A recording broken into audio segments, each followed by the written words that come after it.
Welcome to the Cyber Business Podcast, where we feature top founders and entrepreneurs and share their inspiring stories. Now, let's get started with the show.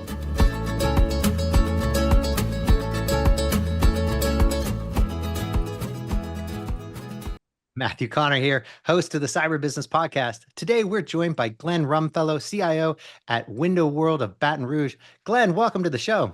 Hi, thank you. Thank you. Before we get too far in, a quick word from our sponsors. This episode is brought to you by cyberlinks.com. That's cyberlynx.com. Do you know if a hacker's in your system? Most people and most companies don't until it's too late and the hacker's already done damage. A hacker's job is to bypass your security, so companies need a way of knowing when someone's gotten past theirs. That's where Cyberlinks comes in. We've partnered with the best cybersecurity companies in the world to be able to provide our clients with the best solutions at the best prices. So whether it's managed SIEM, SOC, EDR, MDR, XDR, you name it, we'll help you find the best solution at the best price. Find out more at cyberlinks.com. That's cyberlynx.com. And now back to our show. Glenn, for those who aren't familiar, can you tell us about Window World and your role there as CIO? Absolutely. So Window World of Baton Rouge is a kind of franchisee. It's a little complicated, but it's a franchise organization based out of North Carolina. Our operation is based in Baton Rouge, Louisiana. The owner of Window World of Baton Rouge also has pretty much all of South Louisiana, Houston, Dallas area, and Tampa, Florida.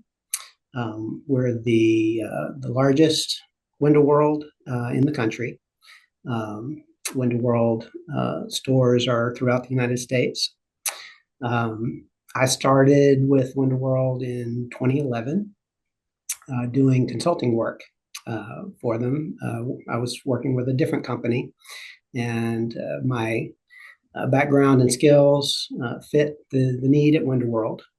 And so started there in a consulting capacity. About a year later, they hired me as CIO, and I was there for a couple of years. Went to another company for about 4 years and did some side work for Window World during that time. And then came back to Window World, and I've been back for about 8 years. And it's my dream job.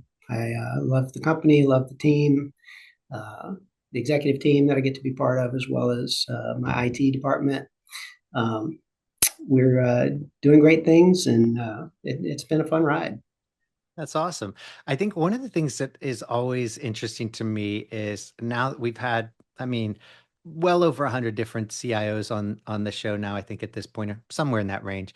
And I don't think any two have had the same kind of path into IT and to CIO. And I think it's fascinating that it's one of those industries that, we take everybody, everybody from truck drivers to, waiters to kids who knew from, who came out of the womb coding, you name it.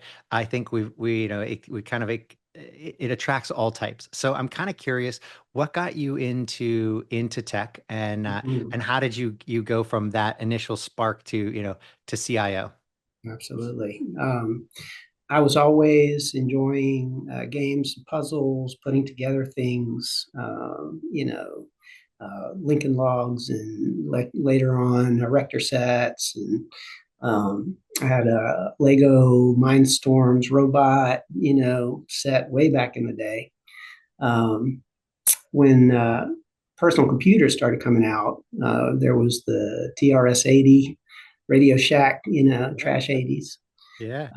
My mom was a teacher, and she was very fortunate to get one of those for her classroom. And so I started learning BASIC on TRS-80. Did some fun, cool things. A few years later, Apple II came out, and my parents got me an Apple II compatible Franklin Ace.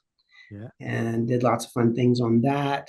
My high school, fortunately, had a programming class at some point, and so I was able to learn Pascal when I was still in high school.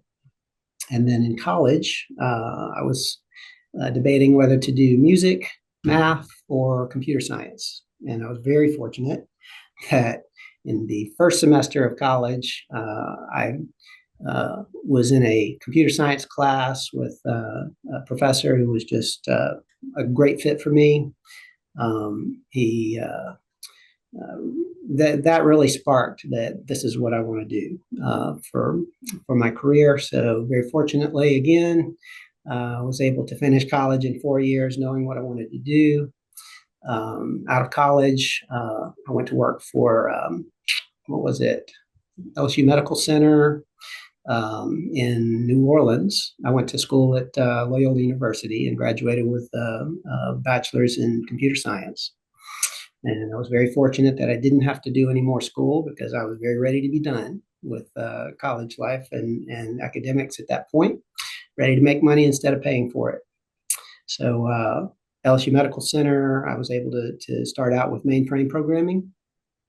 A few years down the line, there was a opportunity for me to shift to doing work for the LSU Dental School. And that was sort of a more tech support role.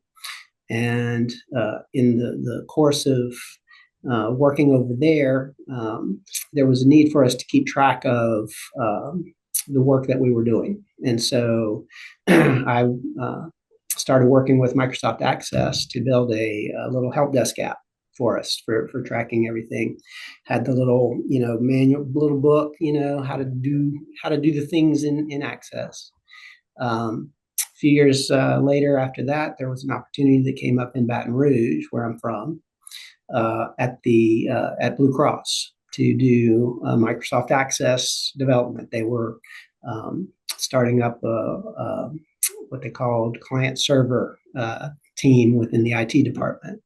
And so I got to move back home to Baton Rouge and worked in Microsoft Access apps for 3.5 years with really smart people who were also doing that. At some point while I was there, we took over a document imaging system for Blue Cross.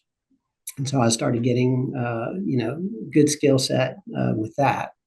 And there came up an opportunity for me to do document imaging with another company that specialized just in doing that. They were Blue Cross was one of their customers, so I went over to the vendor side and stayed there for about a decade, building my skills in programming and getting certified in FileNet, what became IBM FileNet.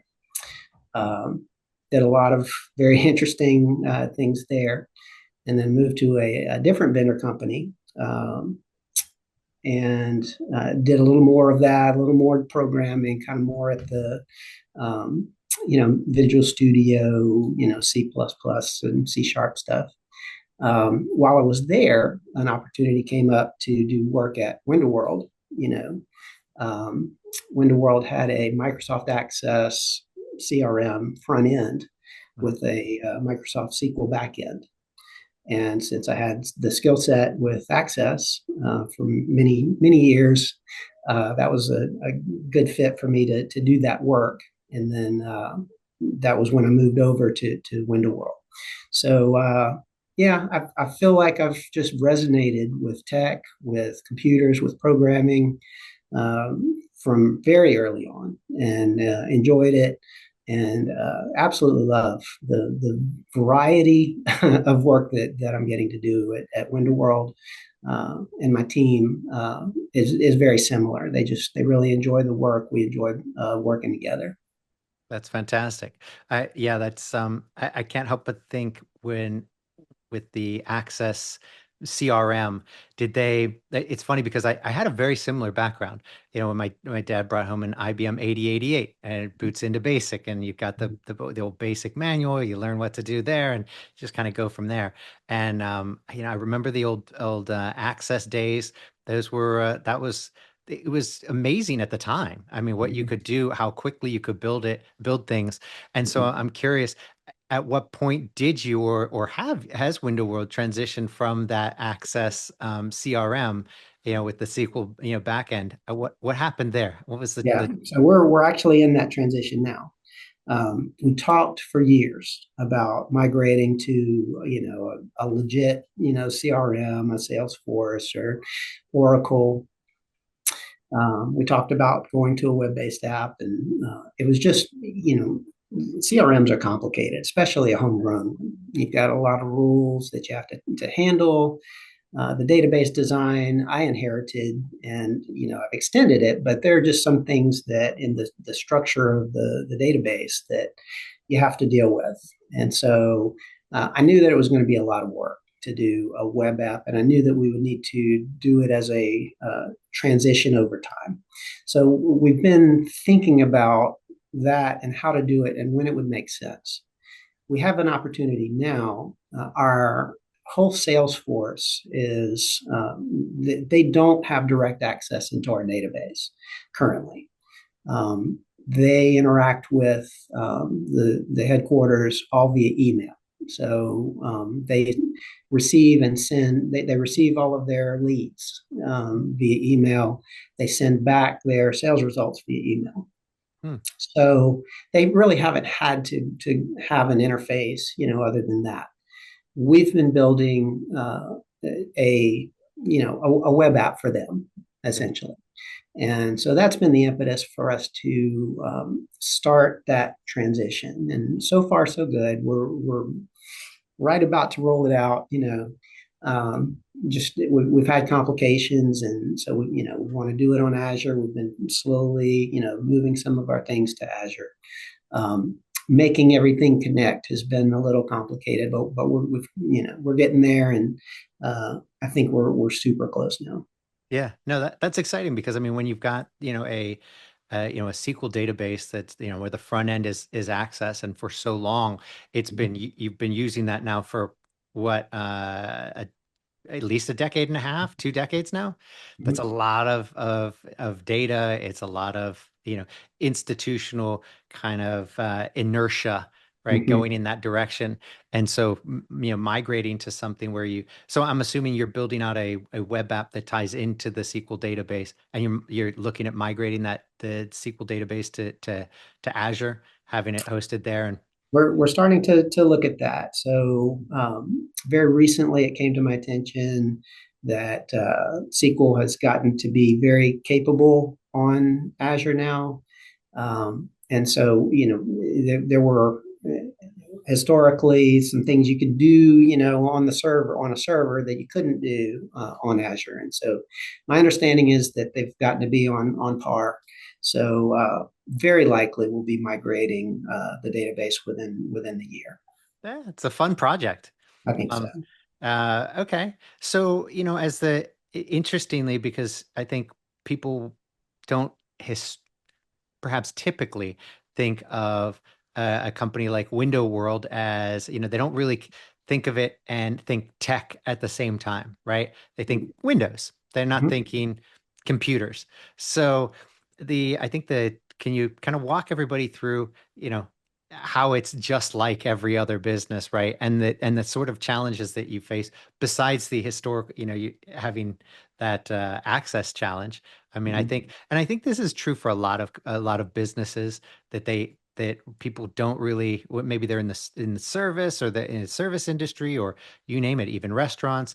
People tend to think of them as perhaps just that industry, but tech really runs everything, right? Without it, it used to be like, oh, the electricity goes out, and well, obviously we can't do a lot, so we just have to wait for the electricity to come back on. Now it's the internet and it's the technology that goes out, and what do? Right? Our entire operation is run on computers. Sure, you might have some people who can provide service without the aid of technology, but can you walk us through that? What's that like for Window World? So we're, like I said, the largest window world in the country, large operation, a lot of data, a lot of jobs that we do. We're doing literally tens of thousands of installations every year across our 4 major markets. So that's a lot of data. We're tracking, every lead. We're tracking the sources of all of our leads. We're tracking who's doing what, when. you've got to be able to have a pulse on your business, and you've got to be able to move data efficiently. Um, so, when we're interacting with our accounting system, how can we make sure that there's as little manual entry in our accounting system as possible? Well, fortunately, there are APIs, so we can leverage that actually from our Access app and push, selected data, and we can do imports and exports. APIs are wonderful. They're just such our friend. I did not realize how game changing a web service was until I actually started using them. And so, yeah, we leverage those a lot. Being able to report, you need to have your data source to be very flexible in terms of how you're reporting on your data. So just over the years, we've been very careful about how we've structured, our data structures, how we've set up our reporting. We're able to send out electronic email reports via database mail on the SQL Server side, and we leverage that like crazy. We set up not automatic, manual email notification, actually some automatic ones also in our Access application. So when we need to send a message, we can select a particular template. It automatically fills in all the information except for maybe a little section that requires some comment. It's just a large business. Our revenue is in the 100 to 150 million range now. So, there's a lot of accountability that's required in a business of that scale. Yeah. And of course, World's no exception. We've been fortunate that, we are in an area that gets hit by storms occasionally. And we have successfully scaled our operations as needed during those spikes in demand. And we've kept our prices the same. We haven't raised our prices, so we've got a good reputation in that respect. Right now, we haven't had storms in a few years. We had one recently in the Tampa area, but not super recent. So we're having to increase our competitiveness. We have to look at, okay, how are we doing? How are we doing with these demographics? How are we doing with these particular advertising sources? We're pretty sophisticated with our analyticals. We're tracking how our sales reps are performing, how our installers are performing, how our regions are doing against each other. What do we need to do to increase our closing percentages? What do we need to do to make our offering more attractive in light of increasing competition? World used to be the only low price replacement window company, and now there's a plethora of competitors who are able to come on and compete at that level. So we've got to raise our game, and so we're looking for every way that we can, leveraging our data, leveraging our customer database to meet that challenge and stay at the top. I love it. Well, and as I hear you say that, obviously it brings to mind AI, and I think one of my kind of like Oprah Winfrey, one of my new favorite things is Darktrace. I don't know if you've heard of them, but it is they use an AI. They were kind of formed on AI, built on AI. It's a security product that basically for let's just take email, for instance. It uses AI just like you'd expect, right? It understands the user, how they normally interact with the email. It does all the things you'd expect. It's like, oh yeah, obviously, if AI is checking your email, it sees all the little nuances. And obviously, Glenn doesn't normally shoot out 500 emails at 2 a.m. to a bunch of people that he never emails. So let me just stop that in his track. So really cool, like obvious use of AI, right? In like security, like duh. So now as I hear you talk about how you're going to be more competitive and how you've got to kind of up your game, I can't help but think, okay, so AI is, you've got to be exploring AI, right? So what I think there are a billion trillion different, AI things out there, and some of them are going to stick and succeed. A lot of them, most of them are not. So I'm curious, what are you guys looking at now? And have you pulled the trigger and started implementing something, or is it still on the roadmap and still exploring? Where are you guys now with kind of how AI is going to help you in that being more efficient? Yeah, we've been having a great time with AI and exploring, where it can give us benefits. We brought in about 4 years ago Samsara cameras in our trucks, and Samsara leverages AI to alert us when the driver's not paying attention, or when the vehicle has a sudden, swerve or stop, or if there's a wreck. We're able to effectively monitor how our drivers are doing in terms of their safety, and we're able to score them using that app. That's been very helpful. It also records video, both front facing and rear facing. So we're able to see when an incident occurs, what happened. So that's been super helpful. That's probably the longest AI product that we've been using now. We recently started using Rilla sales coaching tool. It's comparable to Zero, I think, is the industry leader right now with sales coaching tools. We looked at them as well, and ended up going with Rilla. That's been very interesting, actually. It's a terrific tool for assessing, really it allows the reps to self-assess well. How am I doing in my sales calls, in those appointments? Am I hitting all the points that are important? And then on the back end, we're able to see look for correlations. Is there a correlation between closing percentage and how many of the sales points that they're hitting, or how much the rep is talking versus allowing the customer to talk. Rilla does a good job of giving us metrics about how the rep is doing in the home. We are starting to leverage ChatGPT, and train our employees. We do training sessions with them to say, look at these different ways that you might be able to use this tool for improving your life or improving your work, especially when it comes to writing. There's a lot of excitement, fortunately, on the executive team, and a lot of drive to say, what are we doing with AI? What more can we do?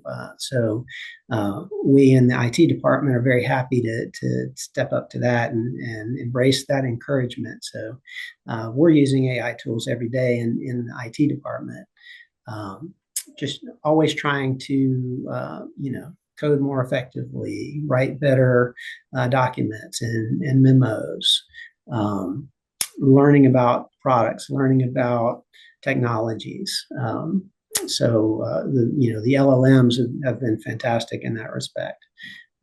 Recently, I built a little prototype app that I was just very, very proud of. That's a AI LLM front end query tool for our database. So you can go in and just put in a prompt to, how many employees do we have that are, that meet these criteria, or how many jobs did we do in this time period? So a natural language query interface that I'm just absolutely puzzled why Microsoft has not built that in just yet into, SQL Management Studio, for example. And I hear it's coming, but come on, get it done. Right. That's been a really good, fun project. The idea was to give the executives a tool that they could use to query the database, do ad hoc queries on their end. And then we've also been exploring call center agents, right? What can we do to not have to scale in people. What Yeah. can AI call agent do to filter some of the calls that we take and be able to possibly um, set leads, so that we don't have to hire 20 people. We might could hire, 5 to 10 people to handle the load.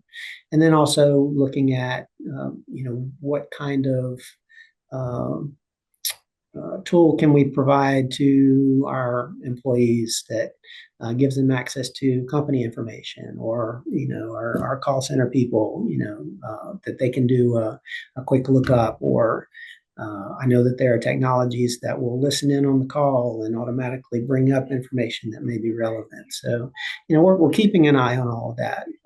So far, the AI phone agents are a little too pricey for us to justify going there just yet.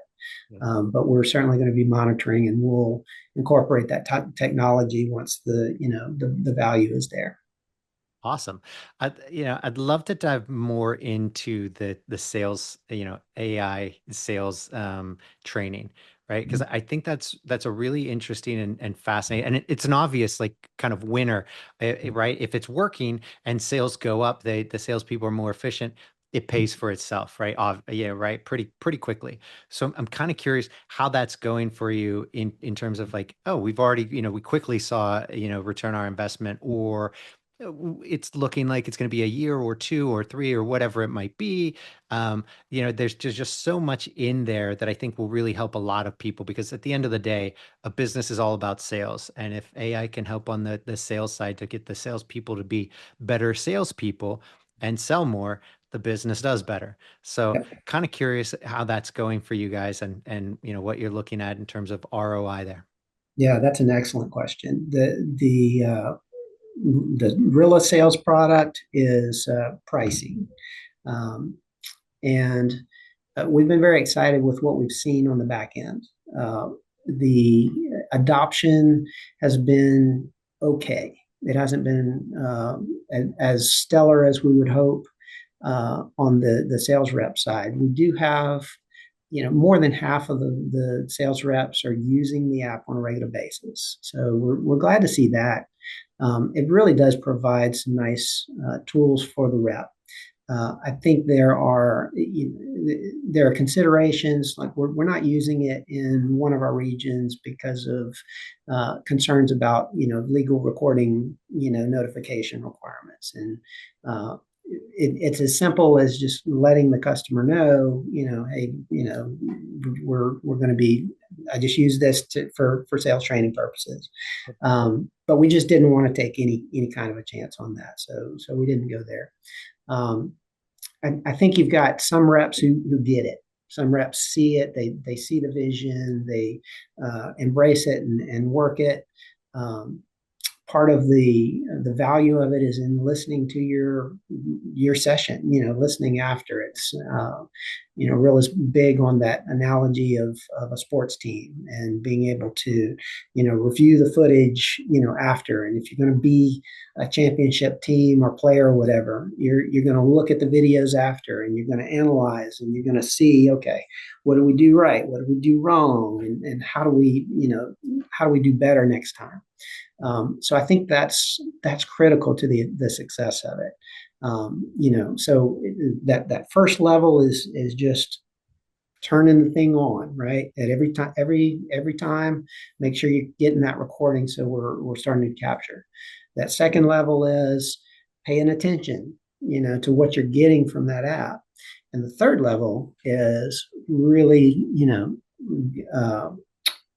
engaging with it, and digging in and leveraging the tool, and just getting everything that you can from it.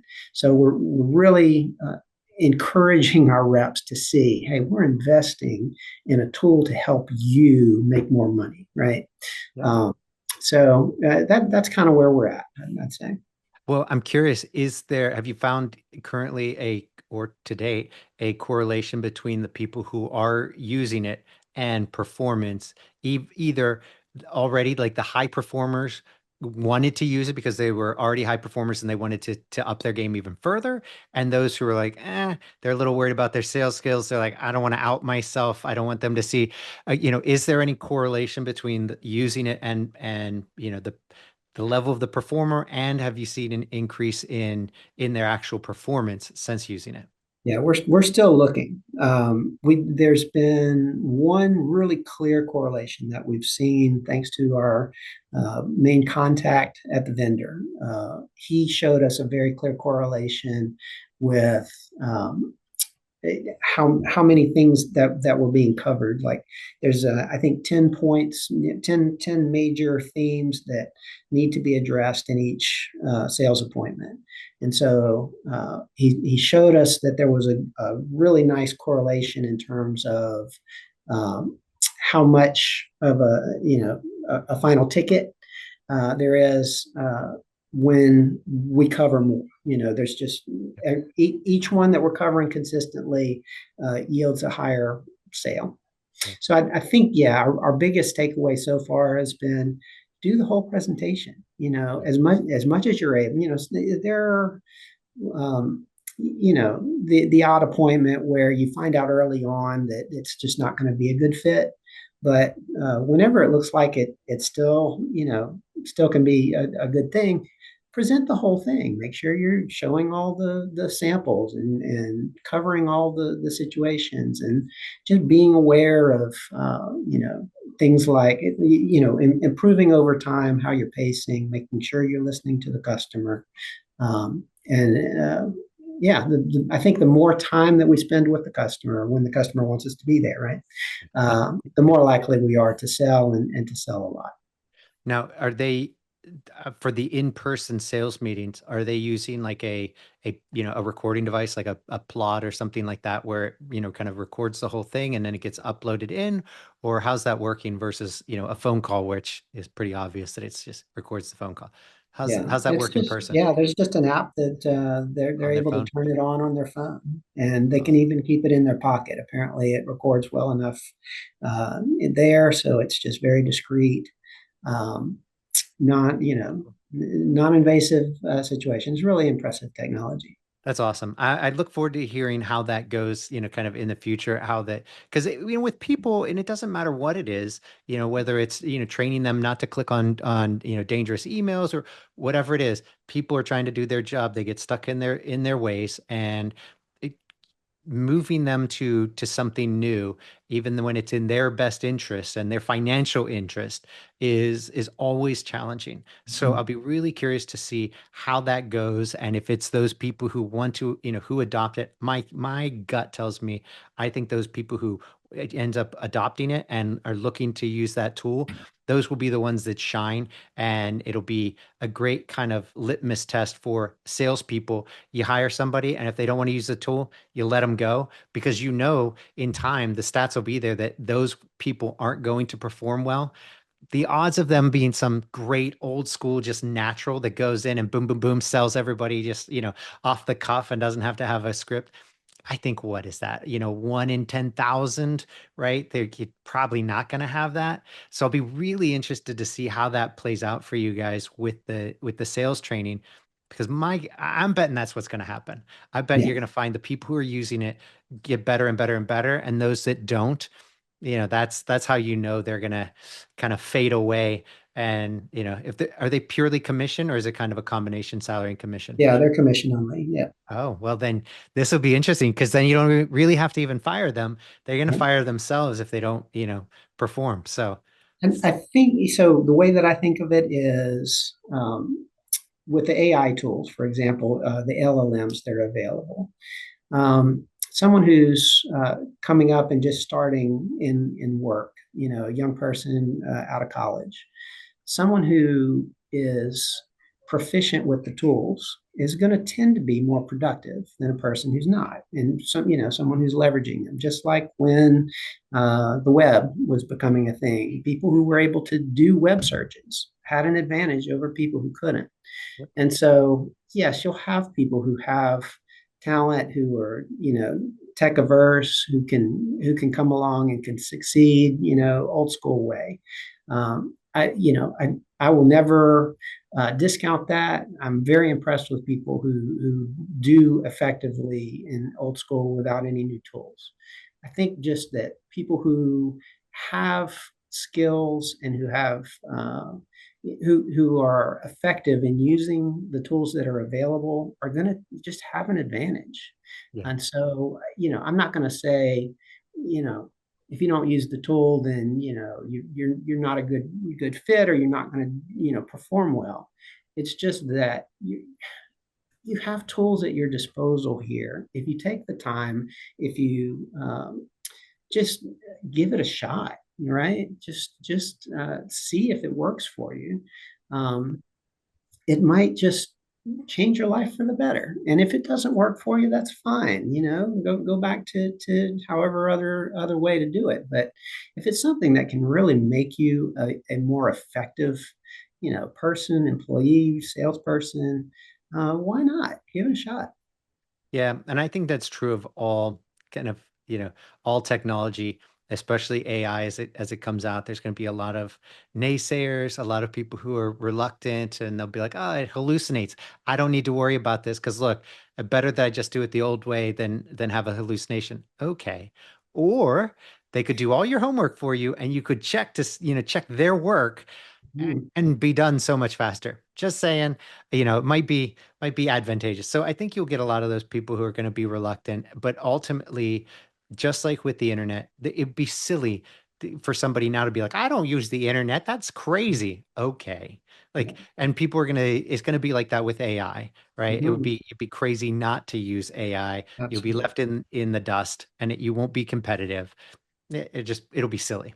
One of So the funny things too to me is that, we talk about AI now, and what we typically mean is these new LLM tools.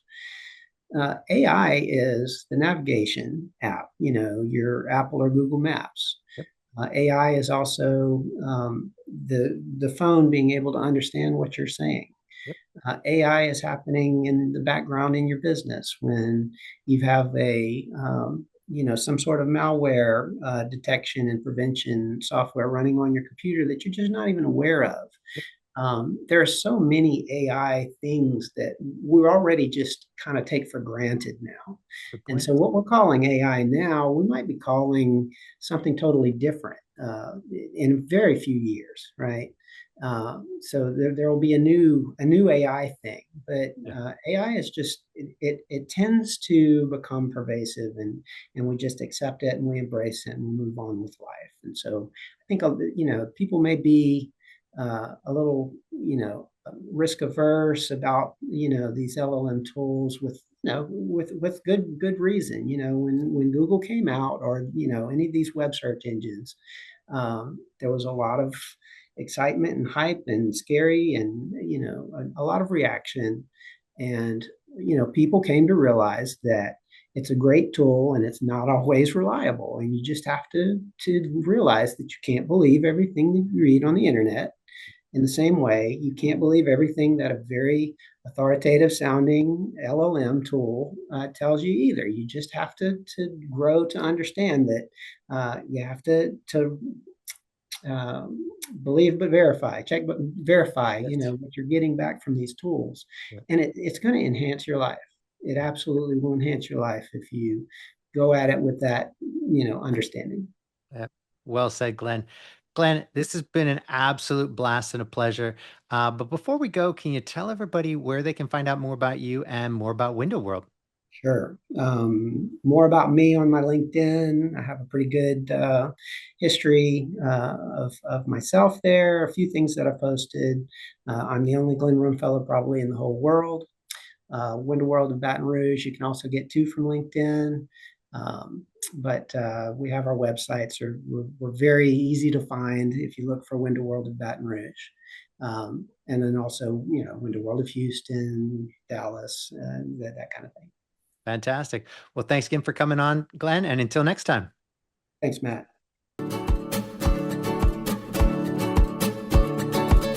Thanks for listening to the Cyber Business Podcast. We'll see you again next time, and be sure to click subscribe to get future episodes.